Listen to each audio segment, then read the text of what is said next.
এবার কেমন আছেন নারিন? আদেও কি আর 2025 আইপিএল খেলতে পারবেন নারিন? তবে সেটা জানার জন্য সম্পূর্ণ ভিডিওটা দেখার অনুরোধ রইল। চলুন শুরু করি। আরসিবির বিরুদ্ধে প্রথম ম্যাচে ঝোড়ো ব্যাটিং দেখানো ওয়েস্ট ইন্ডিজের তারকা সুনীল নারিন রাজস্থানের ম্যাচে দেখতে পাওয়া যায়নি, কিন্তু কেন প্রশ্ন করছে ভক্তরা।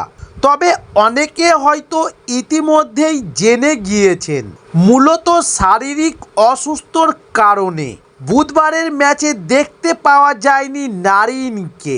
তাহলে বর্তমানে এখন কেমন আছেন তিনি? নাইট তারকাকে নিয়ে উঠে এলো বড় আপডেট। তবে প্রথম ম্যাচেই ঘরের মাঠে প্রতিপক্ষ আরসিবি, তাই বাড়তি তোড়জোড় ছিল। তবে বিরাট কোহলিদের বিপক্ষে অতিরিক্ত নিরাপত্তা বেঁধেও লাভ হয়নি কলকাতা নাইট রাইডার্সের। গত মৌসুমে শুরুটা পরাজয় দিয়েই করতে হয়েছিল ডিফেন্ডিং চ্যাম্পিয়নদের। তবে ম্যাচ হারলেও শনিবার ব্যাট হাতে কামাল দেখিয়েছিলেন নাইটদের পুরনো সঙ্গী সুনীল নারিন। ওদিন ওপেন করতে এসে ডি কককে হারানোর পর অধিনায়ক অজিঙ্কে রাহানের সঙ্গে জুটি বেঁধে তিনি অধিনায়ক 4-6 হাঁকাচ্ছেন।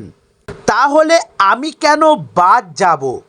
মুখে না বললেও শনিবার ম্যাচ চলাকালীন হয়তো মনে মনে একথাই উড়েছিল নারিনের। আর তারপরই ব্যাটে গরম হাওয়া উঠেছিল নারিনের। ওদিন ব্যাঙ্গালোরের বিরুদ্ধে মাত্র 26 বলে 44 রানের একটি দুর্দান্ত ইনিংস খেলেন নারিন। তবে এবার দুঃখের বিষয় যে শারীরিক অসুস্থতার কারণে রাজস্থানের ম্যাচে জায়গা হয়নি নারিনের। তবে নারিনের মতো একজন অলরাউন্ডারের অসুস্থতাই কলকাতা নাইট রাইডার্সের জন্য সত্যিই দুর্ভাগ্যের। তবে বর্তমানে কেমন আছেন তিনি, আগামী ম্যাচে খেলতে পারবেন কিনা তা নিয়ে এবার একাধিক প্রশ্ন রয়েছে কেকেআর এর ফ্যানদের মধ্যে। তাই জানিয়ে রাখি, কেকেআর এর তরফে নাইট তারকার শারীরিক অবস্থা সম্পর্কে এখনো পর্যন্ত কিছুই জানানো হয়নি। তবে বেশ কিছু সূত্রে খবর, বর্তমানে নারিনের শারীরিক অবস্থা স্থিতিশীল। তাই পর্যবেক্ষণের পর খুব শিগগিরই তাকে মাঠে নামার অনুমতি দিবে মেডিকেল টিম।